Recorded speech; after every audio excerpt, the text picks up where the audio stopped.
Evangelho de São Mateus, capítulos de número 8, versos de número 5. Está escrito assim: E entrando Jesus em Cafarnaum, chegou junto dele um centurião, rogando-lhe, e dizendo: Senhor, o meu criado jaz em casa paralítico, e violentamente atormentado. E Jesus lhe disse: Eu irei e lhe darei saúde. E o centurião respondendo disse: Senhor, não sou digno de que entres debaixo do meu telhado, mas dize somente uma palavra e o meu criado há de sarar. Pois também eu sou homem sob autoridade, e tenho soldado as minhas ordens, e digo a este: vai, e ele vai. E a outro: vem, e ele vem. E ao meu criado: faze isto, e ele o faz. E maravilhou-se Jesus ouvindo isto e disse aos que o seguiam: Em verdade vos digo que nem mesmo em Israel encontrei tanta fé. Mas eu vos digo que muitos virão do Oriente e do Ocidente e assentar-se a uma mesa com Abraão, Isaque e Jacó no reino dos céus. E os filhos do reino serão lançados nas trevas exteriores. Ali haverá pranto e ranger de dentes. Então disse Jesus ao centurião: vai, e como creste te seja feito. E naquela mesma hora o seu criado sarou. Amém? Levante ao céu a tua mão, a tua Bíblia. Vamos orar. Peça para que Deus fale conosco.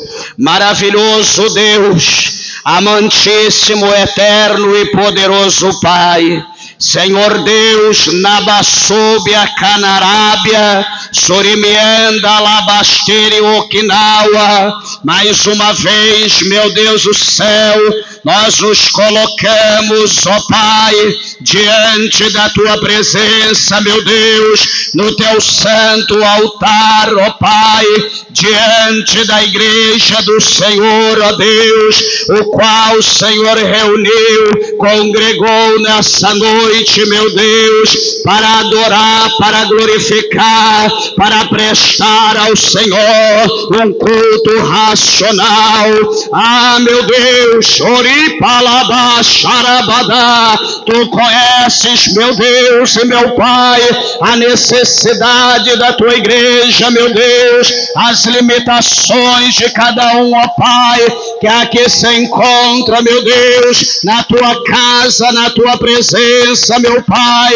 Trabalha, Deus, na vida dos meus irmãos, Senhor. Trabalha, meu Deus, na vida das minhas irmãs, na vida dos ouvintes da palavra do Senhor. Alcança, meu Deus, os de perto, os de longe, meu Pai.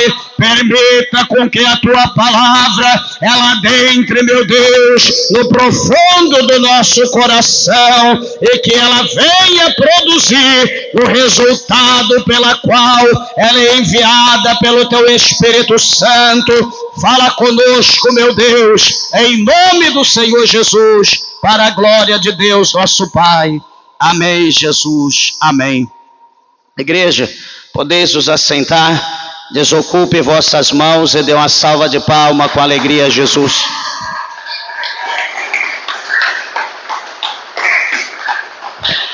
Aleluia. Meus irmãos, eu peço por favor atenção à palavra de Deus nessa noite. Tenho certeza que o nosso Deus, o Senhor, Ele tem uma palavra ao nosso coração. Igreja, aqui nós vemos, por intermédio desse texto que nós acabamos de ler, o poder da palavra de Deus, ou melhor, o poder da palavra expressada, a palavra falada. E nós vamos nessa noite entender aqui algo muito profundo, sobre o dever, de nós clamarmos a Deus, de nós falarmos a Deus em oração, e não só falar em oração, mas para que nós venhamos ter retorno da parte de Deus, da nossa oração, nós precisamos ter fé. Não basta somente orar, nós precisamos acreditar naquilo que nós falamos, orando, apresentando a Deus. E aqui a palavra do Senhor é bem sugestiva a isso, que a Bíblia mostra que um homem de autoridade em Israel, um centurião, provavelmente era um homem romano, não era judeu, não era um gentil. E esse centurião, por que ele recebeu o nome de centurião? Porque ele tomava conta de uma centúria, ou seja, ele tinha 100 soldados, que estava sobre as suas ordens, sobre a sua responsabilidade. E esse homem, então, ele era um homem de autoridade, porque comandar 100 homens, 100 soldados romanos, não era fácil, não era brincadeira. E esse homem tinha autoridade sobre esses homens. E veja que, com toda a autoridade que ele tinha, chegou um determinado dia que havia alguém na sua casa. A Bíblia diz aqui que havia um criado que estava na sua casa, e esse criado, ele tinha duas situações. O primeiro, ele estava, como diz a Bíblia, paralítico. E a segunda situação, ele estava violentamente atormentado. Então, quando nós olhamos para essas duas situações, paralítico e violentamente atormentado, vem logo na nossa cabeça que a doença que estava sobre este servo do centurião não era um derrame, não era uma paralisia qualquer. Esse homem, esse servo do centurião, ele certamente estava possesso por demônios, porque é comum nós vermos na palavra de Deus que os demônios, dependendo o tipo de demônio, que adentra num corpo, dependendo o nome dele ou a função dele, a pessoa pode estar bem, pode estar normal, e de repente essa pessoa se torna enferma como aquele demônio que está sobre a vida dele. A Bíblia mostra para nós, por exemplo, para a gente entender, aquela mulher, que era uma mulher, supostamente, pelo que a Bíblia nos mostra, uma mulher idosa, que era uma mulher encurvada, uma mulher corcunda, que já havia muito tempo, cerca de quase 20 anos, que ela estava corcunda, que ela estava encurvada, enferma, não conseguia levantar a cabeça para o céu, olhar para o céu. E então, quando ela teve um encontro com Jesus, Jesus olhou aquela mulher, num dia de sábado, e Jesus então, vendo, que Jesus enxerga dentro, ele vê o que tem dentro, de fato, como a Bíblia fala no primeiro livro de Samuel, capítulo 16, verso 7, o Senhor disse que o homem vê o que está por fora, o homem vê o exterior, mas Deus, ele vê por dentro, Deus vê o coração. Então, aonde Satanás ele está impregnado, onde ele está habitando, o Senhor olha e vê, e ali então o Senhor tem poder para expulsá-lo. E a Bíblia vai mostrar para nós que Jesus então viu aquela mulher corcunda, e Jesus toca naquela mulher, dá uma ordem, aquele demônio ou aquele espírito maligno que havia se apoderado dela, sai do corpo daquela mulher, e aquela mulher fica ereta, fica como sempre. Talvez para muitos ela iria morrer daquele jeito, mas Jesus chegou, repreendeu o demônio, e aquela mulher ficou normal, e o nome dele foi glorificado. Então Jesus, ele é mestre em operar milagres. Jesus, ele tem o poder de operar milagres. A gente observa, talvez quem já frequentou, quem tem o conhecimento, por exemplo, não frequentei, mas tenho conhecimento por informação, que pessoas que estão no centro, na Umbanda, no Candomblé, pessoas que nunca bebeu, que nunca fumou, ali bebe, fuma, sobre o poder dos demônios, ali na hora do ritual, e aquela coisa horrível ali, charuto, todo tipo de coisa, e quando o demônio sai da vida daquela pessoa, ele vai embora, leva então todo o odor do cigarro, do álcool, e aquela pessoa fica normal, como se não tivesse tido nada, como se não tivesse tido contato com nenhum cigarro ou com nenhuma bebida alcoólica. Então, os demônios, eles têm determinados poderes, ou melhor, não são limitados, eles têm muito poder, na verdade. Comparando com o homem, o demônio ou os demônios são super poderosos. Mas, na verdade, nós sabemos que acima deles, acima dos espíritos das trevas, nós temos um Deus. Nós temos Jesus Cristo, aonde a Bíblia nos mostra que Ele é a fonte de todo o poder. Todo o poder pertence aos céus, Todo o poder pertence ao nosso Deus. Louvado seja o nome do Senhor. E quando o Senhor Deus, Ele manifesta a sua presença, não existe demônios que fiquem no lugar. Quando Ele manifesta a sua presença, não existe enfermidade que fique da mesma forma de quando a pessoa entrou na igreja, porque o poder de Deus, o fogo da presença de Deus, queima todo o mal, queima toda a doença, queima toda a enfermidade. E se nessa noite você crê, a glória de Deus, o poder de Deus é manifesto aqui no nosso meio, e Deus já está tocando em você, Deus já está tocando na tua carne, o Senhor já está entrando com milagre, o Senhor já está entrando com libertação. Ai, sube, ó terra, calama sobre a candarábia. Lamanto fogo, cama sobre do calabasterianda, labra cheia. Meus irmãos, a palavra do Senhor vai mostrar para nós que esse centurião, ele conhecendo Jesus, sabendo que Jesus não era uma pessoa humana qualquer, que havia sobre Jesus um poder sobrenatural, que Jesus não era qualquer rabi, Jesus não era qualquer mestre, Jesus não era qualquer homem. Ele olha para Jesus, pelo que ele havia ouvido, ou talvez visto, observado, ele sabe que em Jesus existia poder, unção, autoridade, virtude, e ele então se achega até Jesus.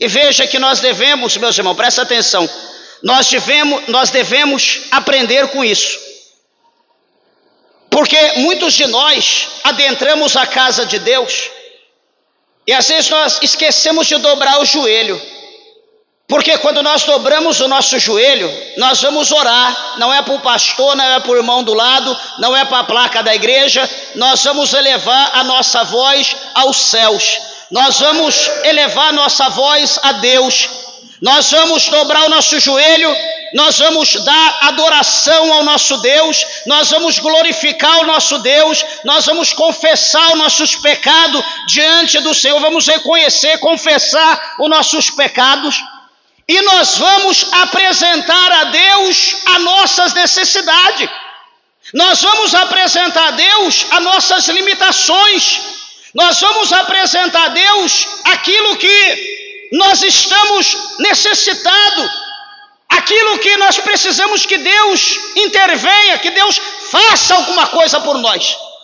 E às vezes nós dobramos o joelho, sei lá, se às vezes a gente ora, sei lá, se a gente só dobra o joelho, não sei, né? Cada um com Deus, mas eu quero dizer que se você dobra só o seu joelho e você não fala nada com Deus, eu quero dizer que se você não falou nada para Deus, se você não abriu o teu coração para Deus, Deus também não vai fazer nada por você.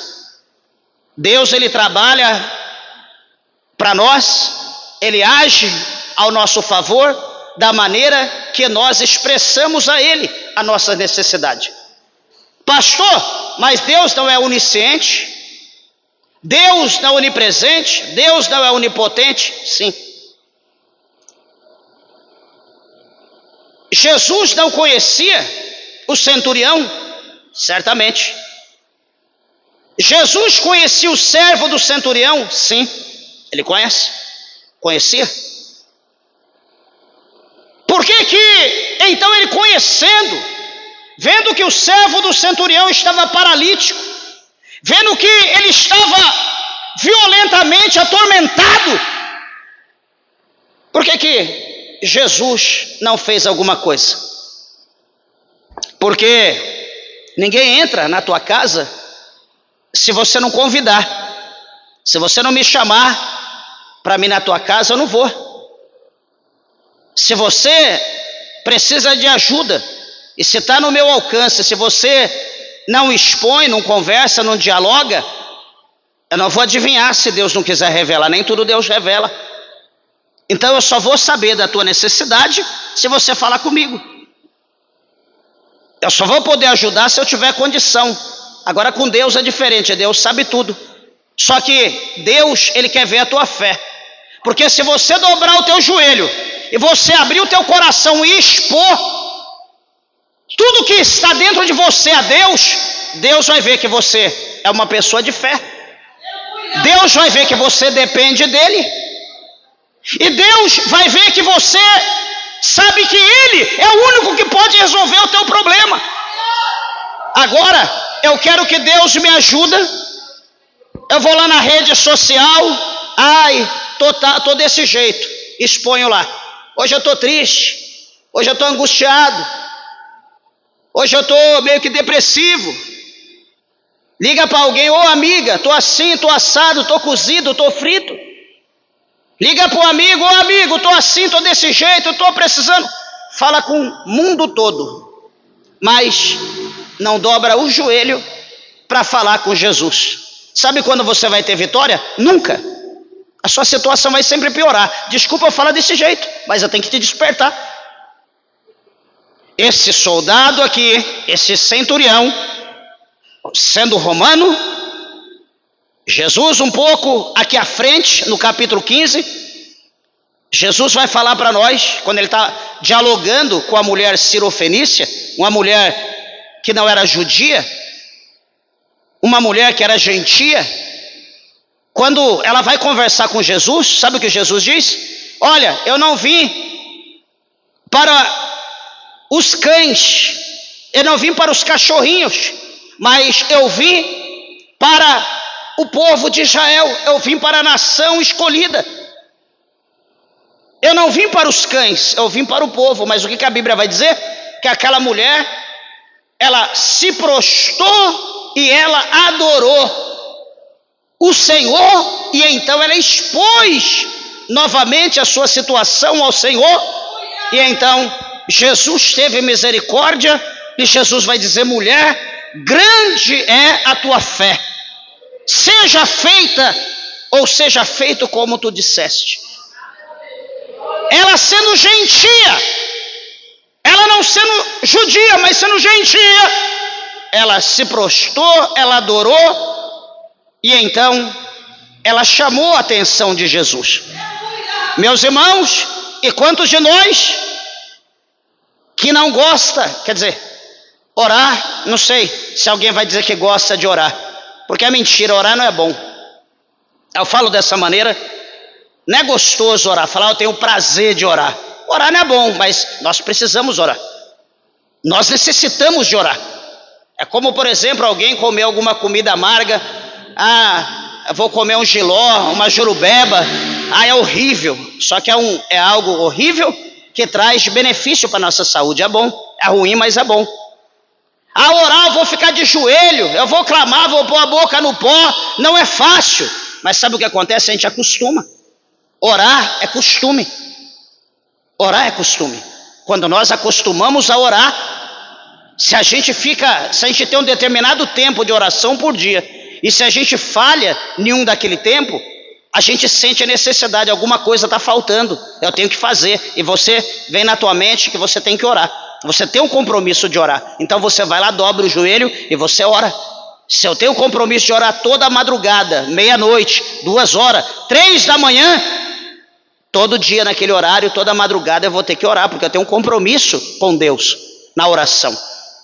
Então, se eu não tenho esse compromisso, para mim tanto faz. Eu não vou ter necessidade, não vai ter nada me cobrando, por quê? Porque eu não tenho o hábito de fazer isso. Eu estou falando isso para crente. E quando o tempo vai passando, hoje século 21, nós vemos que está cada dia mais difícil das pessoas orarem. Cada dia mais difícil, daqui um pouco, creio, do jeito que está indo, vai sair uma lei, que está saindo lei para tudo. Esses tempos atrás eu disse, acho que o ano passado, os irmãos que estão aqui vai lembrar que eu disse que do ano passado, há 5 anos, a igreja ia ser perseguida. E fez 1 ano agora, já está tendo lei, já está tendo pastor que está sendo preso aqui no Brasil. Eu disse 5 anos, a gente não havia ouvido nada acerca. E já está fazendo 1 ano e já tem gente sendo presa. Imagina daqui os 4 que vai vir pela frente. Supostamente, se isso ocorrer, muita gente vai dar glória a Deus, porque vai achar brecha para dizer para Jesus: olha, Senhor, eu não posso ir para a igreja, Eu não posso orar, eu não posso ler a Bíblia, eu não posso carregar a Bíblia, porque senão eu vou ser preso.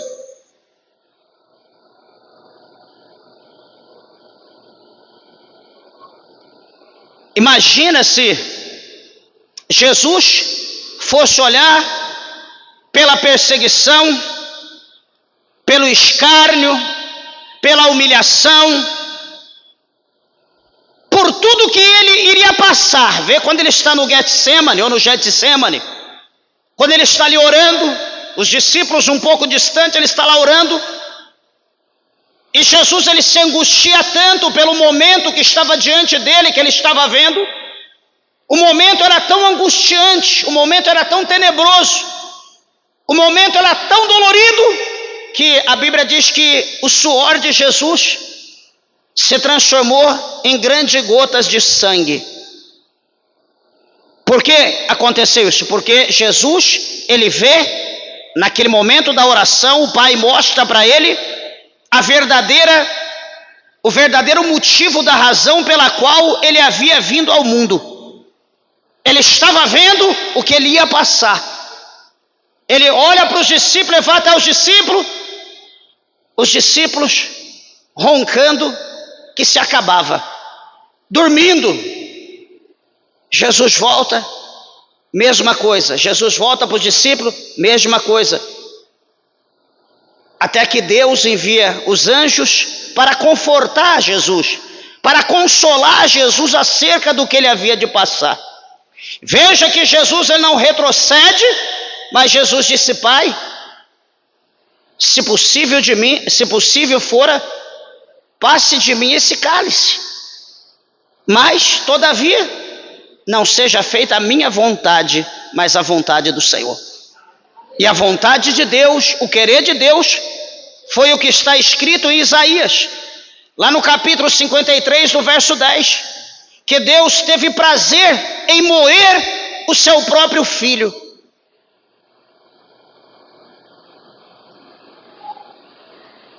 Então, Jesus sabe de tudo, Deus ele sabe de tudo, mas o Senhor, ele quer ver se nós acreditamos nele, que ele é o poderoso, e se nós vamos abrir o nosso coração e depositar diante de Deus as nossas necessidades. Como os discípulos de Jesus dormiam, nós também estamos dormindo. Eu sempre falo aqui na igreja, vou falar mais uma vez, sempre que Deus preparar. Tem hora que eu me preocupo, eu vou ser sincero nas minhas palavras, tem hora que eu me preocupo com a igreja de Deus, porque às vezes a gente pensa, meus irmãos, será que nós estamos servindo a Deus, ou será que nós estamos servindo aos demônios? Você já pensou isso? Você já olhou para a tua vida, né? Graças a Deus, quem não tem problema, tranquilo, mas quem tem, vai ficar com a orelha em pé. Será que nós estamos servindo a Deus ou nós estamos servindo aos demônios? Por quê?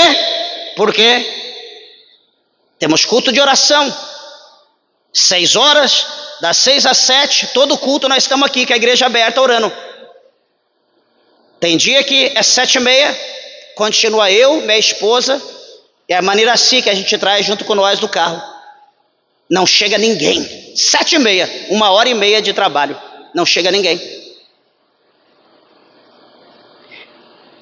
Às vezes eu penso, será que o povo foi para o céu, ou será que só nós somos crentes?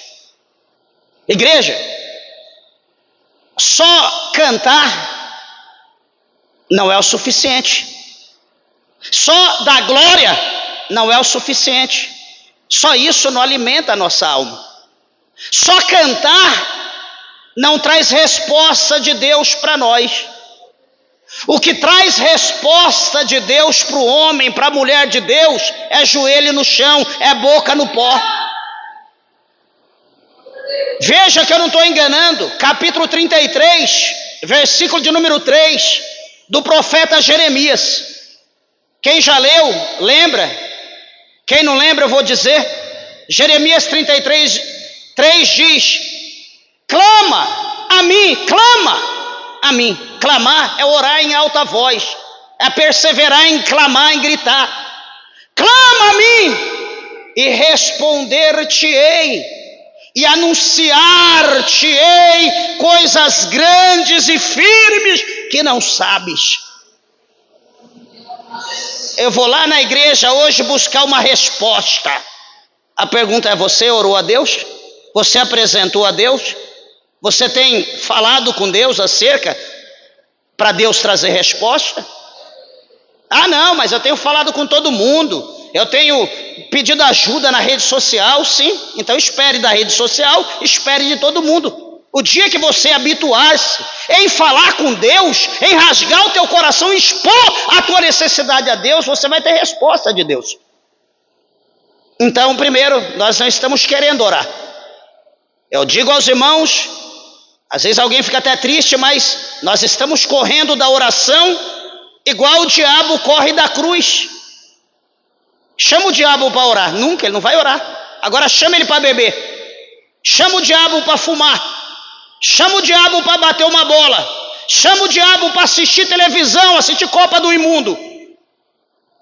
E está assim de crente, com esses hábitos.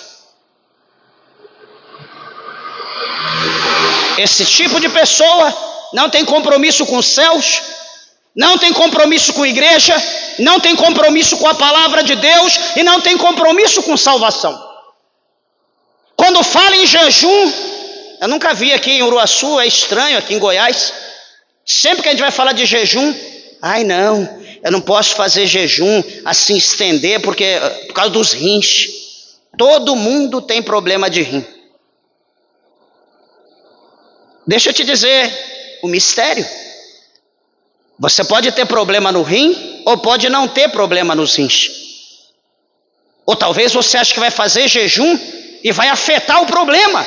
Só que eu te digo uma coisa com toda certeza: se você tiver problema no coração, problema no fígado, problema no rim, e você fizer o jejum e dizer: Senhor, eu estou fazendo o propósito de jejum, só que eu sou doente, o Senhor sabe que eu tenho enfermidade no rim ou nos rins, o Senhor sabe que eu tenho um problema no coração, eu tenho um problema no fígado, Senhor, eu vou fazer o jejum, eu vou me consagrar ao Senhor. O Senhor pode me curar, Senhor?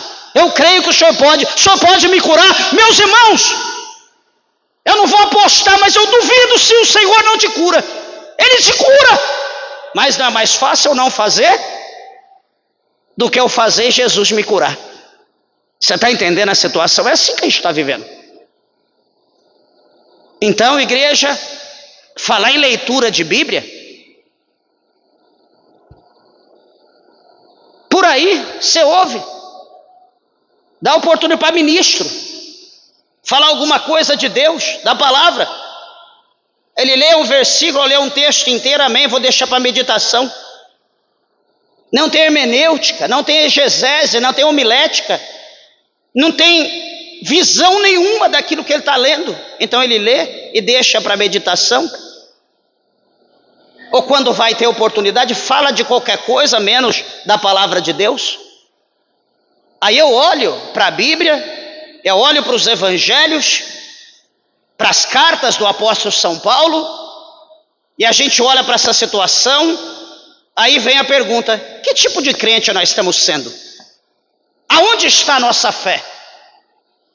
O que se prega, o que se ouve, fala de fé, mas não é a fé salvífica, não é a fé que liberta, não é a fé que transforma, é aquela fé pregada na famosa doutrina que nasceu lá no inferno, a famosa doutrina da prosperidade, a famosa doutrina financeira, onde os pastores têm se convertido a pastores economistas, é onde que usa a palavra fé para poder produzir volumes financeiros. É isso que Jesus prega? Não. É isso que o apóstolo Paulo prega? Não. Mas o apóstolo Paulo pregou algo em Gálatas capítulo 1, em Gálatas capítulo 3, entre outros.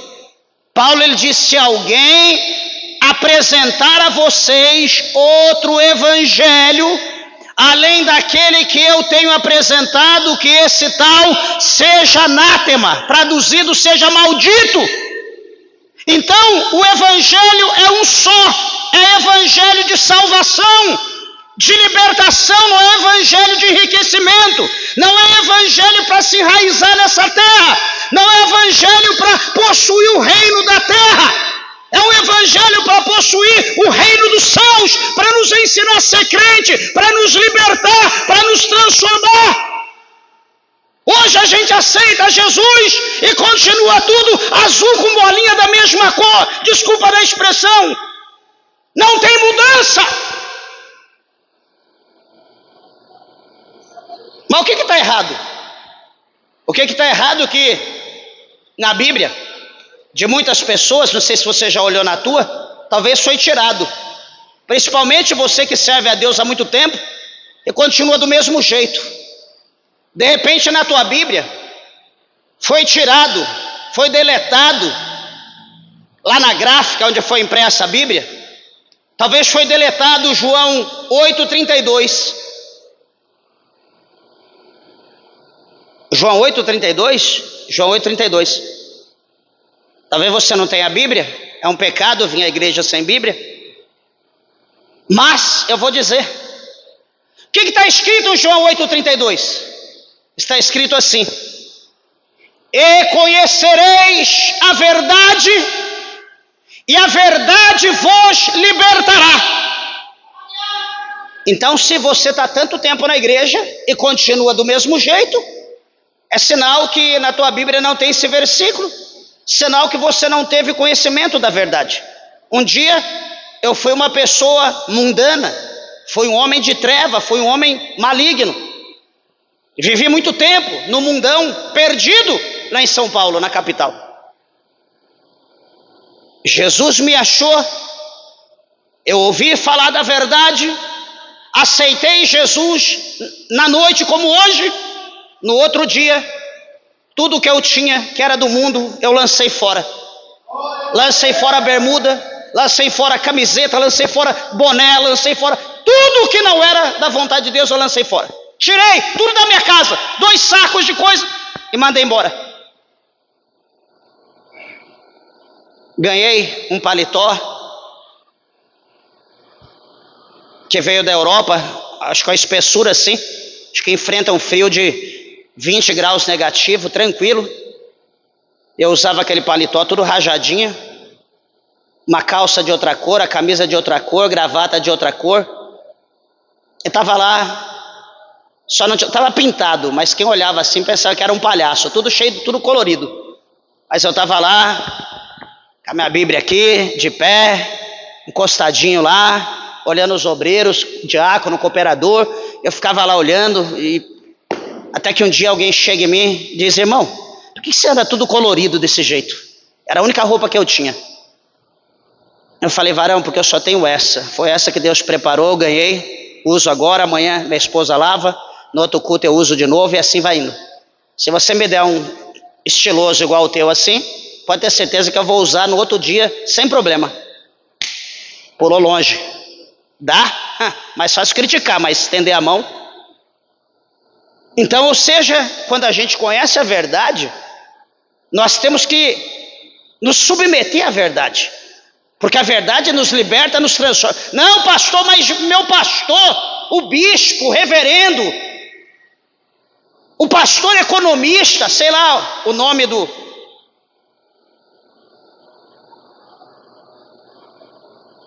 Eu quero dizer uma coisa para você, tudo que eu te falo, eu quero te dar base bíblica. Eu não preciso fazer exegese para expor um versículo para você, porque a Bíblia, ela é o que é. Está aqui, ó, está no português explícito, está no vernáculo. O que é o vernáculo? É o português rachado, da forma mais simplificada para nós entendermos. Está aqui. Não precisa teologia para a gente entender a Bíblia.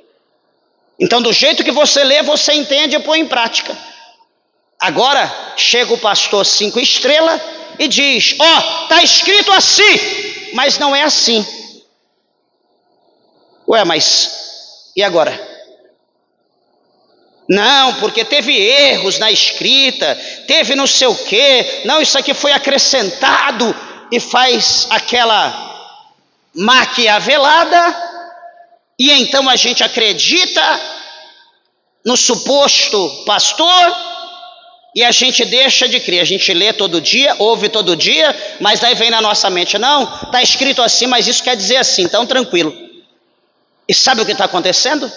Virando o que a gente está virando hoje. Virando o que a gente está virando hoje. Eu quero dizer uma coisa: teologia não salva ninguém, pastor não salva ninguém, parede retangular não salva ninguém, tampouco a placa que está lá fora tomando chuva, orvalho, frio, sol todo dia, não salva ninguém.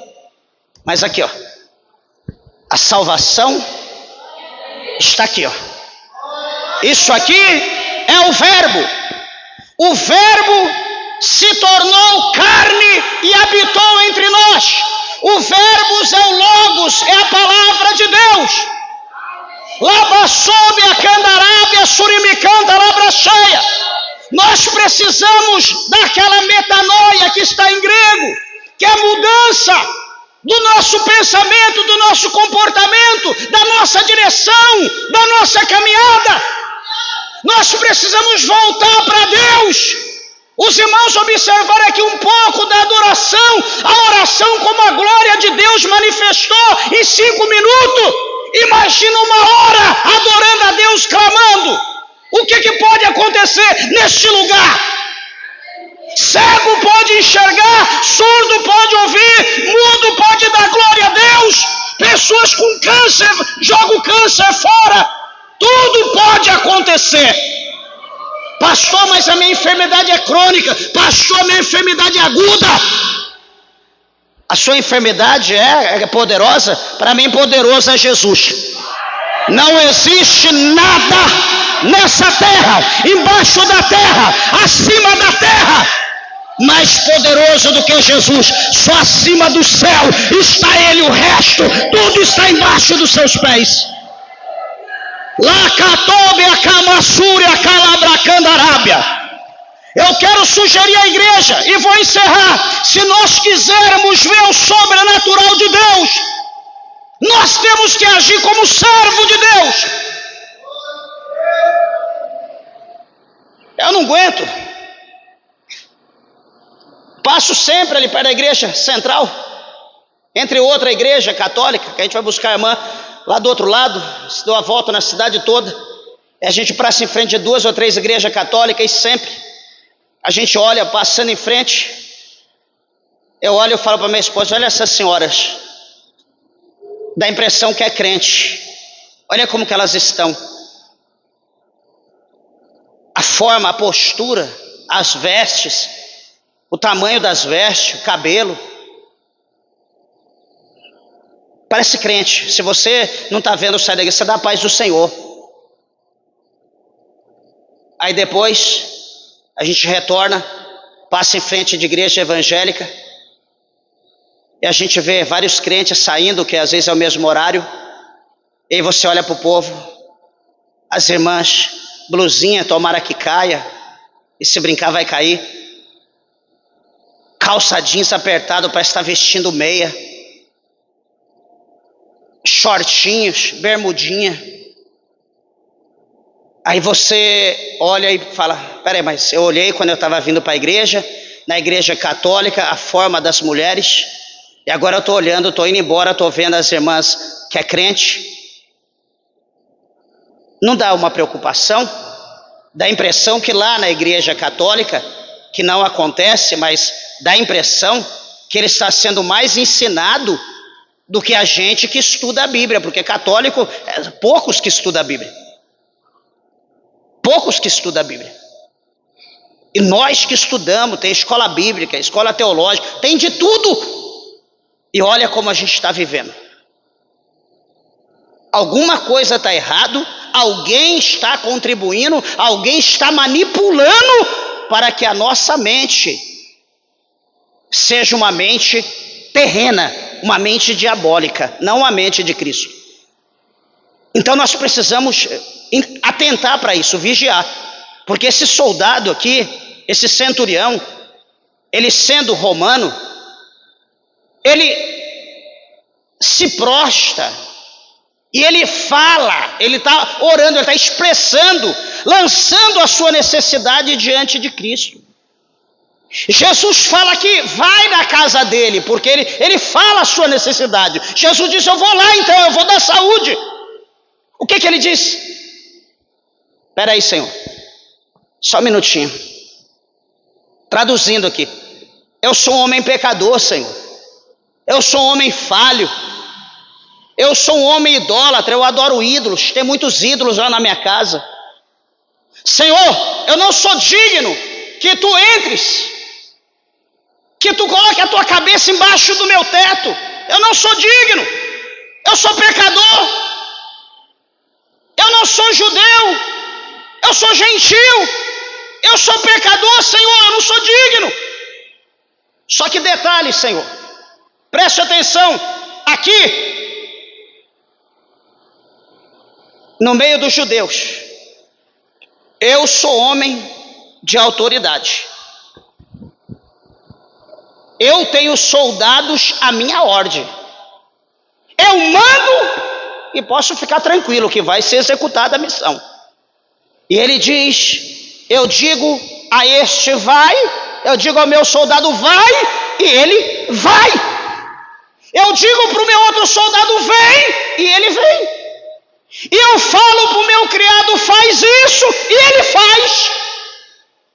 Jesus ouve ele falar essas três situações. Jesus fica olhando e ele continua dizendo: Senhor, apenas uma palavra. O Senhor diga apenas uma palavra, fale apenas uma palavra, e o meu criado sarará. Ele vai ficar curado, ele vai ser liberto, ele vai ser restaurado, ele vai ser transformado. Eita, subreve a calama sobria, lamandai xedebedé. Quando Jesus ele ouve aquilo, quando Jesus olha para aquele homem, olha o coração dele, não olha a sua palavra, expressa. Jesus olha o coração, Jesus vê sinceridade. Então Jesus, para vergonha dos judeus, para vergonha dos filhos, Jesus diz: em verdade vos digo, que nem mesmo em Israel eu encontrei tanta fé. Deixa eu te dizer uma coisa nessa noite: Jesus não quer encontrar uma fé do tamanho do elefante. Jesus quer encontrar fé comparado com um grão de mostarda. Uma fé pequena para ele agir na tua vida, não precisa grande não. Porque Jesus ele disse: nós tivemos a fé pequena comparada com um grão de mostarda, e nós dissemos ao monte: monte, passa daqui para acolá, e se nós não duvidarmos, assim será feito. Segundo a nossa fé, uma fé pequena. Qual foi a fé grande do homem? De expor a sua necessidade, de se prostrar diante de Jesus. Que então, igreja, a partir de hoje, nós possamos nos atentar para a palavra de Deus, colocar à disposição dos céus, à disposição da palavra, que nós vemos ser como Martinho Lutero. Lutero, olha, está aqui as mais de 90 teses suas, você está sendo julgado agora, você vai ser excomungado. Se você negar tudo que você escreveu, nós vamos te absorver, você vai sair tranquilo. Martinho Lutero olha para aquela multidão, para as galerias, todo mundo de olho nele, os maiorais na frente, ele diz: não, tranquilo, eu posso negar tudo que eu escrevi, desde que vocês também neguem a veracidade da Bíblia. Vocês são interpretadores da Bíblia, então se vocês disserem que a Bíblia é mentirosa, eu também vou dizer que tudo que eu fiz é mentira. Em contrapartida, eu não posso ir contra, porque a minha mente está crucificada, está aprisionada em Cristo, e eu não posso desfazer o que eu fiz, eu sou escravo de Cristo.